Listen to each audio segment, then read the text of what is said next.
Donc, bienvenue à cette présentation sur les buffers approximés pour la réduction d'empreinte mémoire avec un exemple spécifique sur SCA. Donc, on va voir d'abord le concept global des buffers approximés, ensuite les représentations de données personnalisées et enfin les résultats expérimentaux. L'objectif du papier, c'est de développer une technique pour réduire l'empreinte mémoire des applications de traitement de données. Et notamment, comme cas d'exemple, du coup, une partie de la chaîne de process de SCA qui s'appelle le SDB.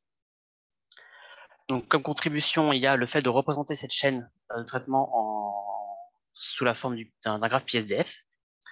Ensuite, il y a le concept des buffers approximés.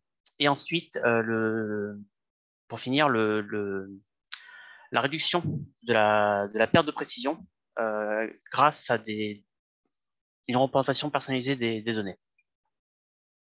Donc d'abord, les buffers approximés, voilà, ça se base sur le fait de tronquer une data. Donc là, comme point de référence, on prend des ondes flottantes en 32 bits. Donc de tronquer les données pour pouvoir les stocker en faisant un désalignement volontaire dans la mémoire. Donc sur la figure du haut, on a une vue très très schématique, où plutôt que de stocker 8 données sur 32 bits chacune, on va stocker 8 données sur 20 bits chacune. Et ça nous permet de récupérer, sur cet exemple-là, 96 bits de stockage d'espace. La figure du dessous donne une vue un peu plus détaillée de comment ça se passerait en mémoire. Donc juste comme ça, avec ce qu'on a là, on a du coup un buffer qui va avoir avec lui deux métadonnées qui vont être la taille du stockage des données dans le buffer et la taille des données en sortie du buffer quand on veut les utiliser. Donc, du coup, quand on parle de tronquer des données sur la base des flottants 32 bits, c'est-à-dire qu'on va décider d'enlever des LSB, donc de réduire d'enlever des bits de mantis, ce qui du coup va avoir comme effet de réduire la précision. Donc sur 23 bits, c'est-à-dire qu'on enlève les 9 premiers bits de poids faible, et on a une mantis qui est sur moins de bits. Et sur 16 bits, d'ailleurs, l'exemple qui est en bas, ça correspond grosso modo au BFloat 16 qui est utilisé souvent pour les réseaux de neurones. Donc l'impact sur la précision, si on compare avec les erreurs relatives et absolues, donc ce qui va nous intéresser plus là, ça va être l'erreur relative. On voit qu'en vert, on a le flottant 32 bits standard, qui a une erreur qui est grosso modo un peu au-dessus de 10,5%. Si on réduit à 23 bits, on est aux alentours de 10,2%. Et si on prend le cas où on tronque directement à 16 bits, on est à peu près aux alentours de 10,0%, donc de 1%. Donc pour pouvoir un peu contrebalancer cette perte de précision, l'idée, c'est de convertir la donnée au moment du stockage en un format qui est plus adapté. Donc, si on veut voir ça de manière très, très schématique, par exemple, ça viendrait à entre deux acteurs, dans le cas d'un graphe PSDF, y insérer des buffers approximés et y insérer surtout des étapes de conversion qui seraient le plus transparentes possible du point de vue de l'acteur. Donc, la première représentation personnalisée qui est envisagée, c'est la virgule fixe. L'intérêt de la virgule fixe, c'est qu'on peut facilement moduler sa précision et son étendue en fonction des paramètres Q, N et N. Donc là, on a un petit exemple en bas avec un format sur 8 bits qui utilise du Q5.3, donc 5 bits de partie entière, 3 bits de partie fractionnaire. Et donc ça permet d'encoder des valeurs jusqu'à 15,875 avec un pas de 0,25.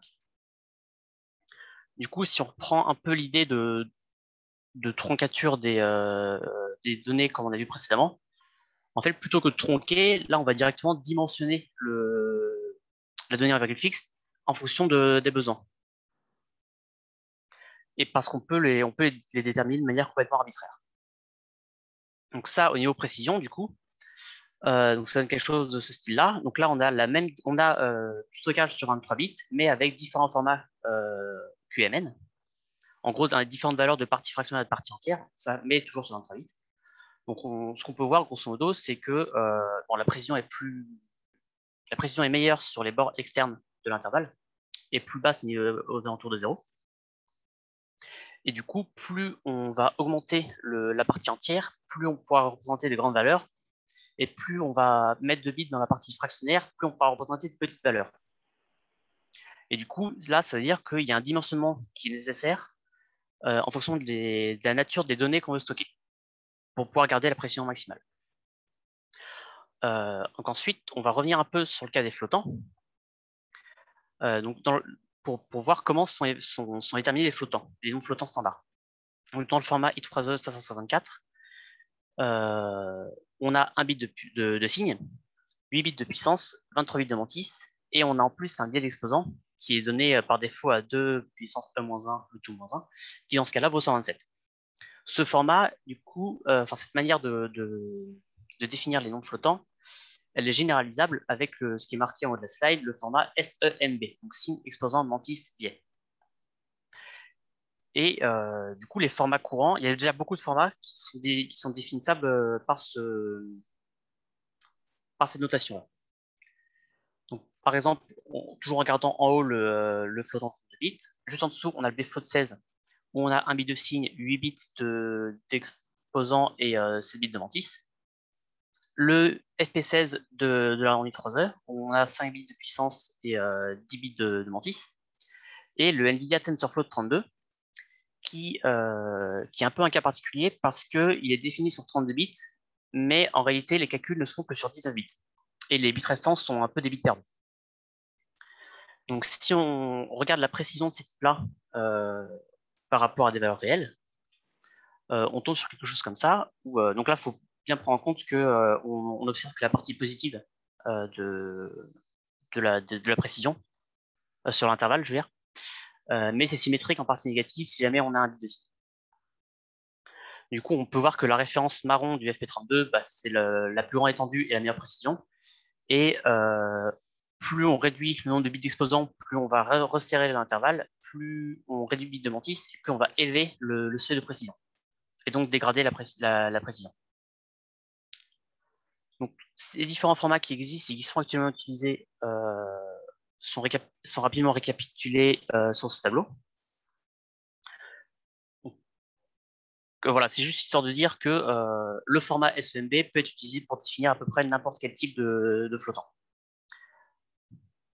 Et du coup, l'idée, c'est que si on peut définir n'importe quel type de flottant comme on veut, ça veut dire qu'on peut aussi utiliser ça dans les buffers approximés pour tailler pour générer un format qui soit optimal par rapport aux données qu'on veut stocker. Donc là, dans le format, dans les exemples indiqués, j'ai laissé le B avec une valeur générique parce que par défaut, dans les formats standards, le biais d'exposant correspond grosso modo permet de centrer l'espace de représentation positif et négatif autour de 1 et moins 1 respectivement. Mais si on change le biais d'exposant, on peut décaler cet espace de représentation. Donc au niveau de la précision des flottants custom, là on a le cas d'un flottant custom sur 16 bits où on va faire varier le nombre de bits dans la partie dans l'exposant et le nombre de bits de la mantis. Donc ce qu'on peut voir, c'est que ce qui est attendu, plus on réduit le nombre de bits de l'exposant et plus on augmente le nombre de bits de mantis, et plus on va réduire la largeur de l'intervalle de représentation, et aussi plus on va augmenter la précision. Donc du coup, de la partie résultats expérimentaux, donc là on a un graphe PSDF très standard d'une application de filtrage par ondelette, donc qui applique un filtrage par ondelette et qui ensuite applique le filtre inverse. Et on a ce genre de résultat. Donc largeur de données en fonction de résultat du PSNR en fonction de la largeur de données utilisée. Et on peut voir que du coup, en fonction de la représentation, on peut garder un niveau de qualité qui est tout à fait acceptable en fonction de ce qu'on veut. Par exemple, on voit que pour maintenir un bon résultat de 75 dB, on est aux alentours de 12 ou 13 bits en utilisant des flottants custom. Et on est aux alentours de 17 bits pour le même résultat sur la visual fixe.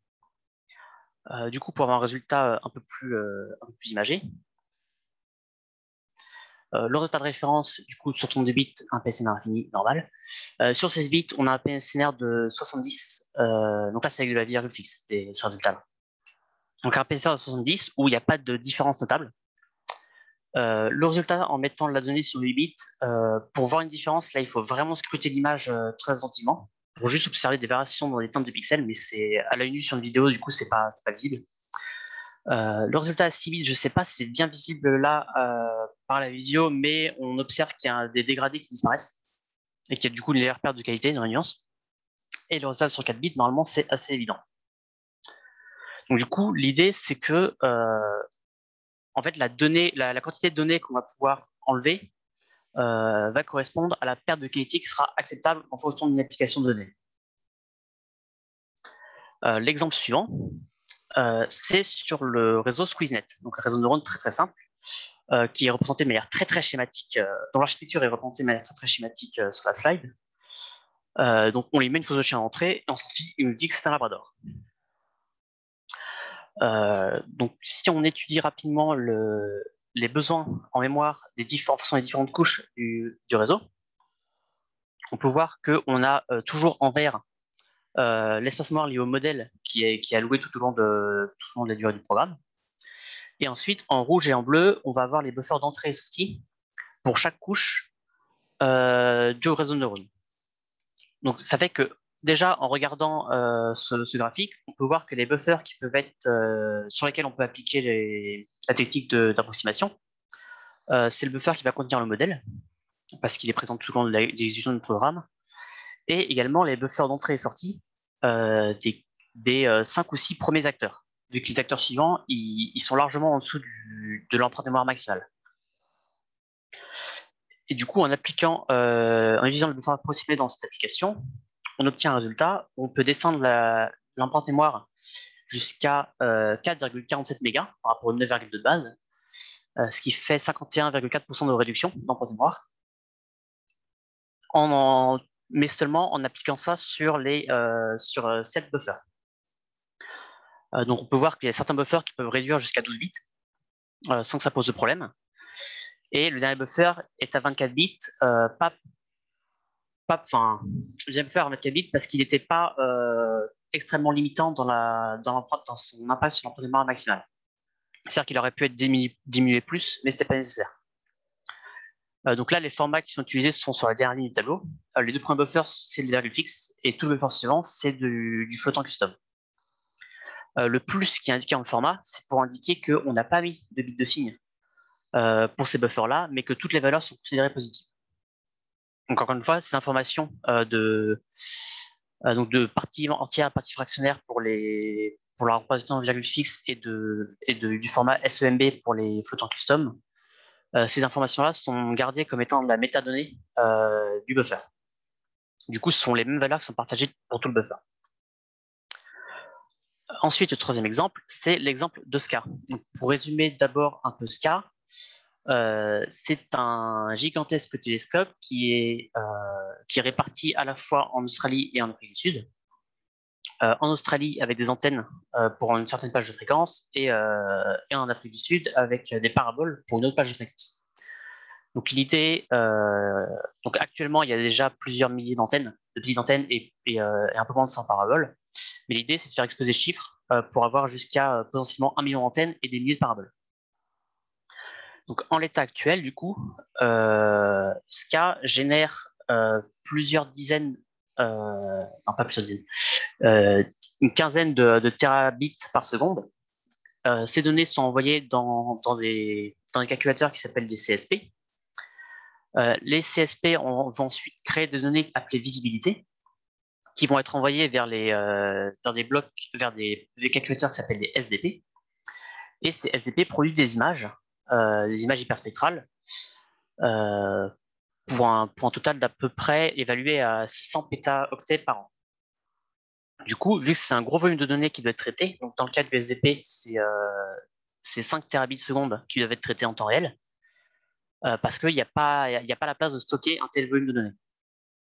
Et donc c'est pour ça que SCA représente une problématique du point de vue aussi bien de la puissance de calcul nécessaire pour faire le traitement en temps réel, du stockage pour l'espace mémoire qui va être nécessaire pour le traitement de ces données, et ensuite de la consommation énergétique pour pouvoir avoir de tels calculateurs.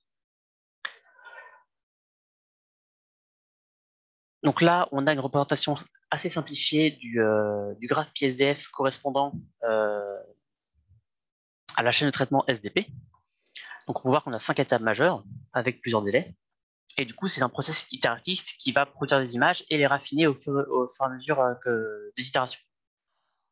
Donc pour avoir un exemple de sortie, la première image, elle est utilisée comme référence pour pouvoir calibrer les antennes. Et à partir du cycle 1, donc à partir de la deuxième image, là, on va raffiner pour essayer de trouver plus de sources lumineuses qui avant étaient masquées.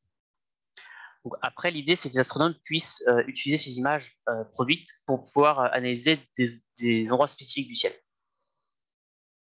Donc si on applique les buffers approximés dans ce cas, on obtient ce genre de courbe où on a la ligne rouge à 235 mégas qui est la référence et la ligne bleue qui va être les résultats obtenus en fonction du PSNR, qui fait je veux dire le PSNR, l'empreinte mémoire de l'application, je veux dire, en fonction du PSNR. Donc on peut voir qu'on peut considérablement réduire l'empreinte mémoire en fonction de la qualité qui est voulue. Par exemple, si on veut réduire aux alentours de 80 dB, on sait qu'on peut réduire l'empreinte mémoire aux alentours de un peu plus de 170 mégaoctets, ce qui représente déjà une quantité, un pourcentage non négligeable par rapport aux 235 de base. Donc là, j'insiste encore sur le fait que ça représente que là, ça a été fait que dans un exemple simulé à partir de 512 antennes et d'une seule plage de fréquence, alors que le cas réel va représenter des milliers ou des millions d'antennes sur plusieurs plages de fréquence. Donc là, rien que sur cet exemple-là restreint, on est à 235 mégas. Donc ça permet de se faire une idée de à quel point ça ne passera pas la mise à l'échelle si on fait rien.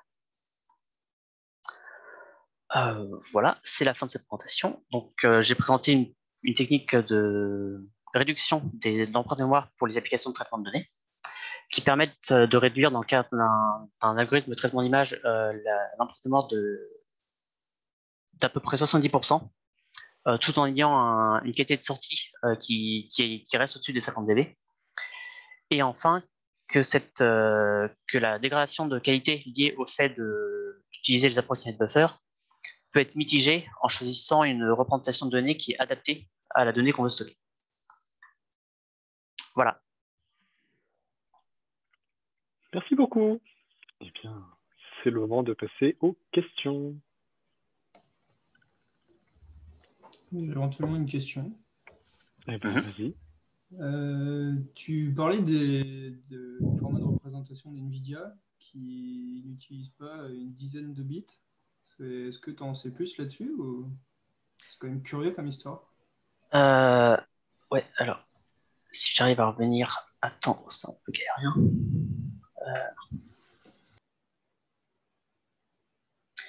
Alors, c'était ici, si ça s'affiche, voilà, ça s'affiche.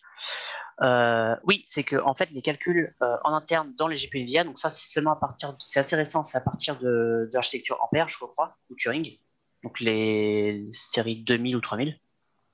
En gros, les calculs sont faits sur 19 bits, mais les données qui sortent du GPU sont quand même sur 32 bits. C'est juste pour accélérer les calculs. Ça fait que dans la donnée qui est fournie au GPU et la donnée qui est récupérée du GPU reste sur 32 bits.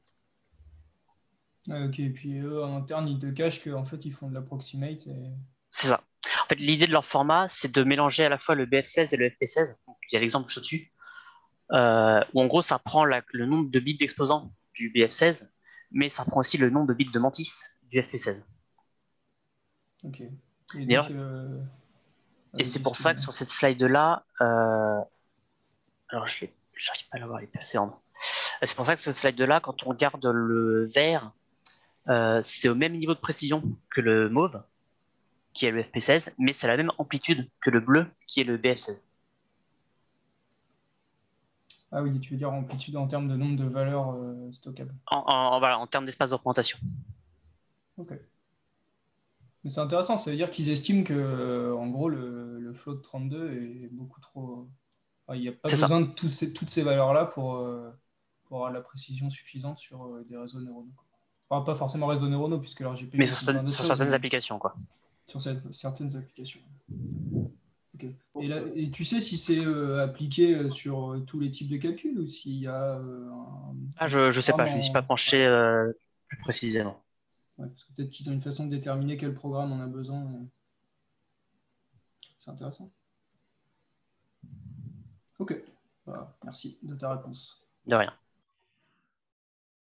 J'aurais une question sur cette slide-là. Sur le graphe que tu as sur la droite, tu as des sortes de stalactites. C'est des défauts d'affichage ou c'est vraiment… Alors, c'est un peu des défauts d'affichage. C'est parce que parfois, il y a des valeurs qui tombent juste, qui du coup vont avoir une précision, vont être identiques à la référence, réelle. Et du coup, les valeurs qui sont juste à la vicinité de ça vont du coup être très très basses sur le graphe. Et vu que j'ai demandé au niveau de l'affichage à pas afficher les valeurs trop basses, du coup, ça fait le genre d'artefact. Mais en gros, ce qui est intéressant de cette figure, ça va plus être la limite haute pour indiquer, parce que c'est la limite haute qui va indiquer du coup la garantie de pire précision. Oui, d'accord. Oui. Non, c'est juste que ça m'avait fait tilter, je ne comprenais pas pourquoi il y a ça, mais oui, c'est parce que tu tombes sur les valeurs exactes. Ok.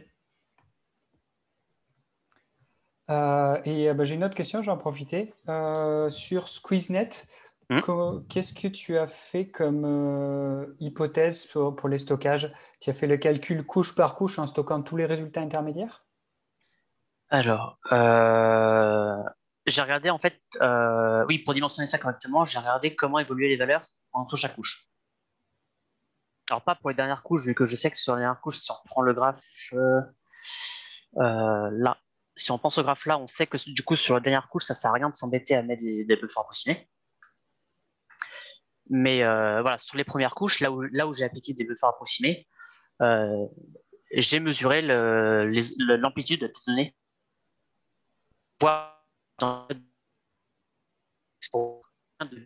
De partie entière il fallait mettre pour pouvoir représenter les données. Et sinon, les informations en flottant qui étaient représentées à la donnée. Alors, on a perdu quelques mots au passage. Ouais, là, il y avait une compression beaucoup trop forte. Ah oui, je la compression installe. Faut que je réponde du coup. On peut essayer, ouais. En fait, la question était plus sur comment sont gérées les données entre chaque couche. Et si je me souviens bien, tu calcules les résultats d'une couche et puis ensuite tu les donnes en entrée de la seconde et après tu ne les réutilises plus. Donc, en fait, tu as on va dire un seul buffer entre chaque couche, quoi. D'accord, oui. Ok, parce qu'il pourra avoir des questions de découper, faire que la moitié des calculs pour réduire cette taille mémoire, des choses comme ça après, avec du tuilage. J'ai une question aussi. C'est peut-être une question bête. Peut-être attends qu'ils reviennent du coup. Ouais, moi je sais pas. Non, il a dû y avoir une panne technique. Bah, après, sauf si Daniel et Jeff veulent répondre. Ouais, au cas où, sinon je la poserai deux fois, c'est pas grave. C'est juste parce que j'ai loupé les 5 premières minutes, donc peut-être que c'était déjà répondu. Voilà. Ah, c'est pas bien. Mais c'est le coût de conversion en temps, c'est-à-dire que quand tu lis des données dans un certain format, est-ce que ça introduit un overhead ou pas du tout ou est-ce qu'il faut masquer certains bits? Est-ce que… Ouais, tu as raison, en fait, il y a un petit coup, en fait, au moment d'écrire dans le buffer. Il faut. En fait, Allô? Ah, ça est revenu. Bon, bah, tu C'est vas répondre par toi-même. le temps que je passe sur mon téléphone. Ah. Voilà. Ça marche bien? Bah, nous, on t'entend. Ouais, ça va. Alexandre, tu peux peut-être reposer ta question. Ouais, du coup, je demandais si tu avais un petit overhead de temps quand tu reçois tes formats tes données dans un certain format et que si tu dois appliquer une petite opération du point de vue logiciel, et pas seulement matériel pour pouvoir les lire correctement. Ah, tu veux dire l'impact de la conversion et du stockage Ouais, sur la performance? ouais. J'ai effectivement oublié de donner ces chiffres. Sur le cas des ondelettes, on est à... faut que je trouve la valeur, 2,6% de période de pénalité à peu près. Sur le cas de Squeezie.net, on est à peu près 5%. Mhm. Et sur le cas de la chaîne de Ska, on est à 1,8. Et il faut savoir que du coup, cette pénalité de performance, elle vient pas de la conversion, parce que la conversion est assez rapide, elle vient des accès mémoire. Parce qu'ils sont plus alignés ou parce que... Parce que vu qu'on casse l'alignement, je vais Ouais, remettre ouais. rapidement une slide. Voilà, vu qu'on casse l'alignement, du coup, dans le pire, en fait, il y a deux manières de lire les données. Soit, quand on fait les accès avec la mémoire, on est obligé d'être aligné sur les octets du point de vue de la mémoire, même si la donnée qu'on veut insérer, elle, n'est pas alignée.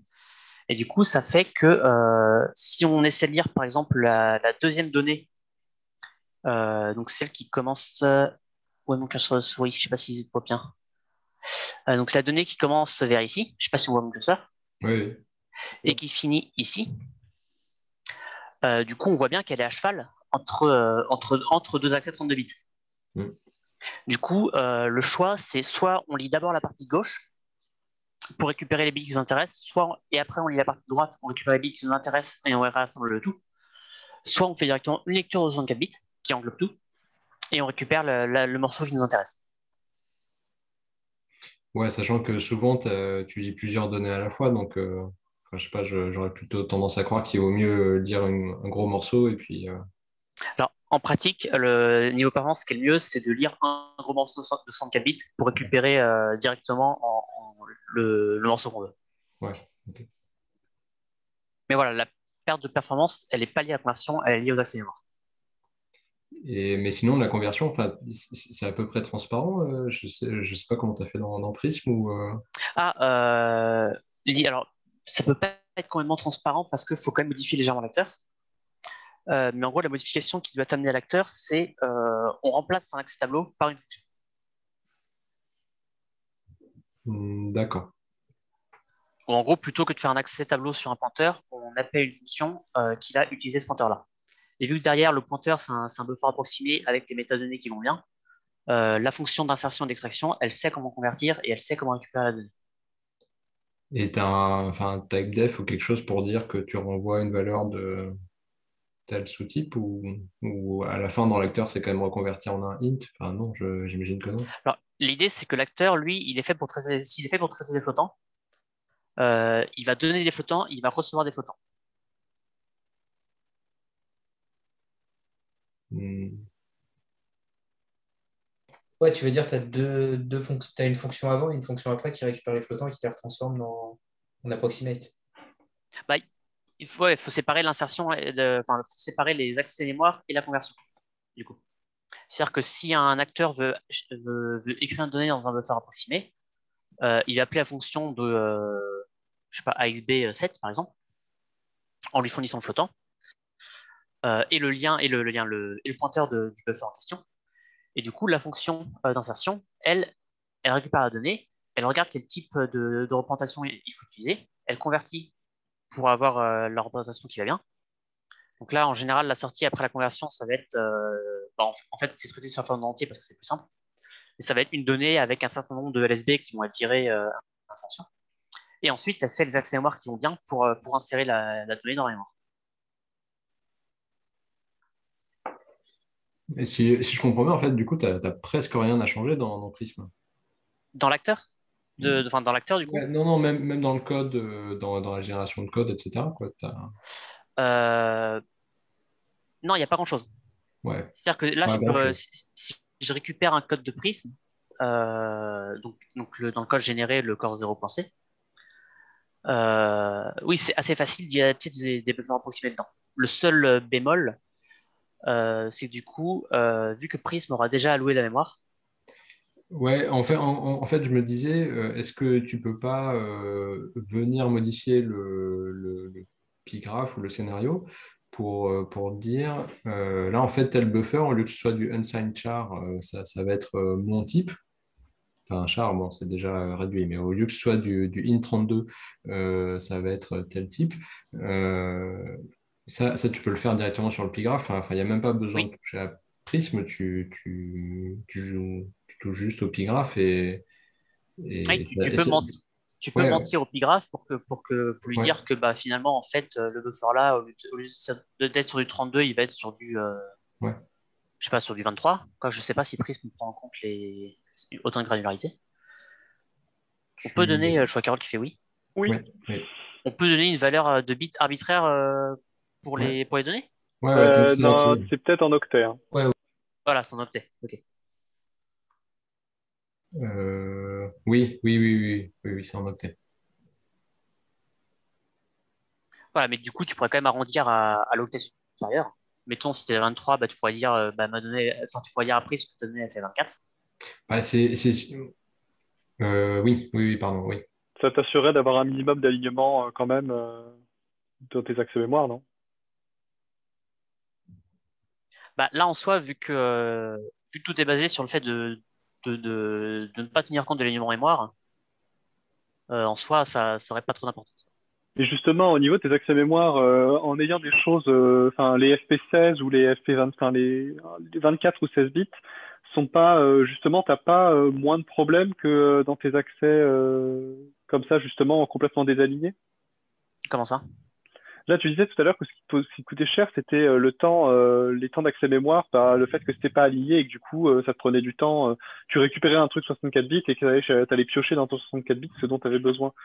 Mais si tu te débrouillais pour que ce soit aligné sur, sur 16 ou 32 bits, enfin, oui, sur 16 bits ou 24 bits, ou enfin sur des multiples d'octets au moins, et ce serait pas un tout petit peu plus rapide quand même? Ah oui, bah, alors, en fait, le problème, c'est que mettons que tu sois sur 7 bits, Hmm. sur une donnée qui était initialement sur 8 pour prendre un gain mineur, si tu es obligé de rajouter du padding pour pouvoir garder ton élément, au final, tu n'as aucun gain.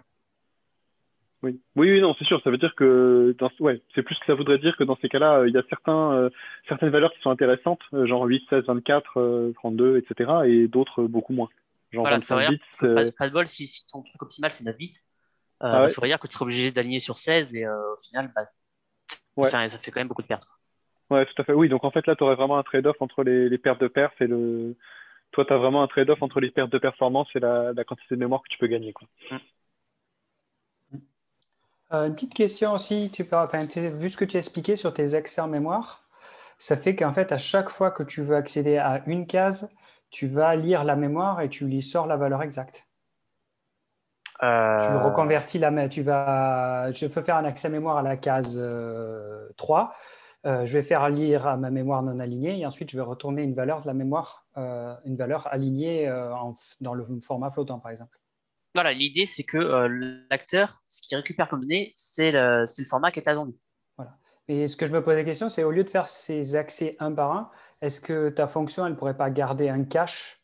Par exemple, je vais cacher les 10 prochaines valeurs que je vais mettre dans le format flottant. Et comme ça fait que si je suppose que mes accès sont contigus, je pourrais éviter de faire ces accès mémoire merdiques avec plein de pertes, mais le faire juste une seule fois. Je ne sais pas si ça Alors, marcherait. ça a été envisagé, sauf que pas fait parce que ça demande un peu de temps et que à ce moment-là, en fait, la question c'est plus, enfin, à ce moment-là, la question c'est plus quel autre type d'augmentation on peut ajouter euh, plutôt que de chercher ce genre d'optimisation. En fait, on était plus Ok. dans l'aspect optimisation de la qualité que des performances.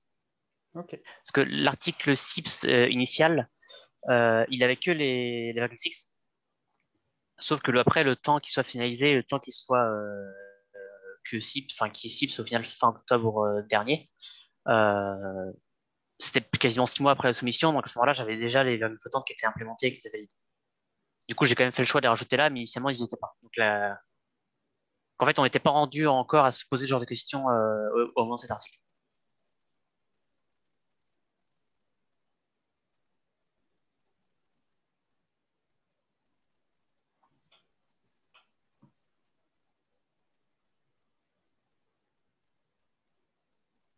Pas d'autres questions? J'ai une petite dernière question, histoire de. Tu peux, sur le. Ah, forcément, ça va être sur le SqueezeNet. La technique que tu as utilisée, juste pour être certain de bien comprendre, c'est que tu as baissé le stockage pour maintenir un certain seuil de qualité. Tu as fait comment en fait? Oui, j'ai pas précisé que l'objectif, là, c'était les mêmes résultats que le SqueezeNet normal. D'accord. Donc tu voulais la top one accuracy Ouais, la même sur un certain jeu de données, quoi. voilà, c'est ça. D'accord. Ok. Oui, c'est effectivement, j'ai pas précisé, mais en gros, là, on a 51, plus 50% de réduction d'encre mémoire pour le même résultat, identique. D'accord. C'est-à-dire que Et les probas sont pas les mêmes, mais au niveau, à la sortie de la classification, c'est pareil. d'accord. Ok. Et c'est pas, alors c'est une question bête, c'est pas un peu risqué d'aller sur le SqueezeNet dans le sens où tu vas te heurter à toute la littérature qui justement joue aussi avec les largeurs de données, fait du réentraînement, fait plein d'autres choses par-dessus. Est-ce que tu risques pas de te heurter à celle-là, à cette littérature-là qui va peut-être faire mieux que toi, mais parce qu'ils sont plus permissifs aussi, ils ont plus d'outils à leur disposition. Bah voilà, en fait, la raison, c'est que c'est la même méthode qui est applicable sur SqueezeNet, sur un truc de traitement d'image, sur un truc de traitement de données génériques. Effectivement, si on prend même l'article qui met en avant SqueezeNet, dans l'article, ils mettent en avant des méthodes pour redire beaucoup plus l'empreinte mémoire, où ça descend, je crois, à 0,47. Sauf que du coup, c'est des méthodes qui sont spécifiques aux neurones et spécifiques à ce réseau neurone. Et du coup, l'idée, c'était, bah, on a juste une méthode standard, on peut l'appliquer, on a des bons gains. Ok, ça me va. Et pardon, ça me fait penser à notre question. Du coup, la méthodologie, en gros, pour savoir jusqu'où tu réduis, pour déterminer ta nouvelle DataWis, du coup, ici, enfin, avec ton nouveau format, c'est c'est plus du test and retry ou enfin, est-ce qu'il y a quelque chose de un peu automatisé ou par exemple, Alors, au comment tu moment, obtiens la figure qu'il y avait juste avant, je crois, il me semble que c'est la diapo juste avant. ouais, ça, Ouais, voilà. Est-ce que ça, tu arrives un peu à l'automatiser ou ça c'est de la mesure à la main pour le coup. ouais. Euh, mais alors, au moment où l'article a été publié, c'était tout à la main. Aujourd'hui, j'ai une méthode qui permet de trouver une minimisation à contrainte, en fait, pour minimiser l'empreinte mémoire tout en respectant une contrainte de qualité. Ah oui, bah ça c'est du coup c'est top quoi. Voilà. Et ça prend combien de temps à peu près? Enfin ça. Alors, sur ce cuisinet qui est un peu lourd, ça prend 1 heure ou 2, au pire cas. Ça reste raisonnable. Après, le temps va surtout dépendre Ap- du temps que tu mets Après, pour le temps évaluer la pour trouver qualité. des. Voilà. Parce que du coup, la méthode que tu utilisais, c'est d'abord, on regarde l'impact de chaque buffer individuellement sur la qualité. Et ensuite, on part de cette info-là pour avoir notre point de départ pour ensuite itérer. Et du coup, l'étape la plus longue, c'est de trouver ces minima. Sauf que là, pour gagner du temps, dans l'implantation actuelle que j'ai, je sauvegarde ces résultats-là. Ça fait que si je fais deux exécutions successives à contraintes différentes, l'étape de minimisation sera beaucoup plus rapide parce il connaîtra déjà cette valeur.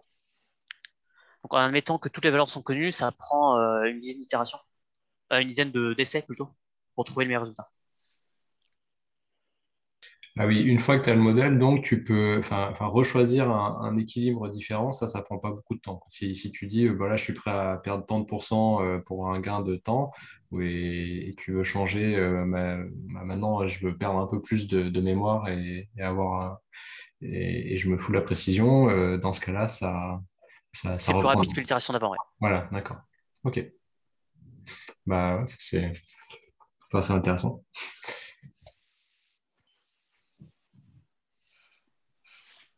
Sur ces questions de qualité, par contre, tu fais l'hypothèse que la qualité, c'est comment tu fais ton hypothèse pour la perte de qualité d'étape en étape? Est-ce que la réduction dans une étape, ça peut pas avoir une influence sur une autre étape? Je regarde la qualité globale de sortie. En fait, je tape dans un buffer et je regarde la sortie, comment elle se comporte par rapport à la sortie référence.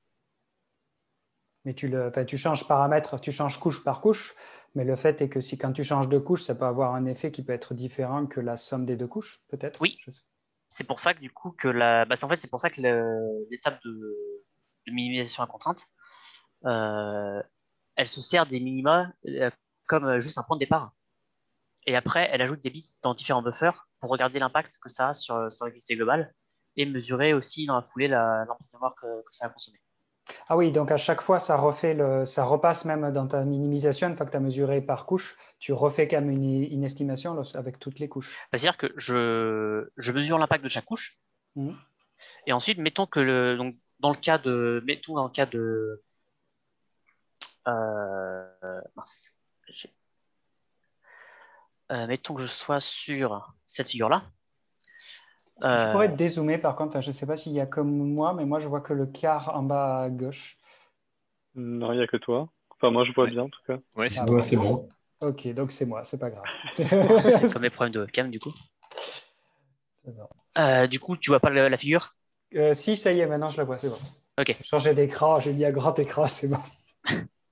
Donc l'idée c'est que si par exemple tu demandes une contrainte de 80 dB de qualité, l'idée c'est que ça va aller faire une étude individuelle de comment chaque buffer peut individuellement être dégradé jusqu'à ce qu'on respecte plus les 80 dB en question.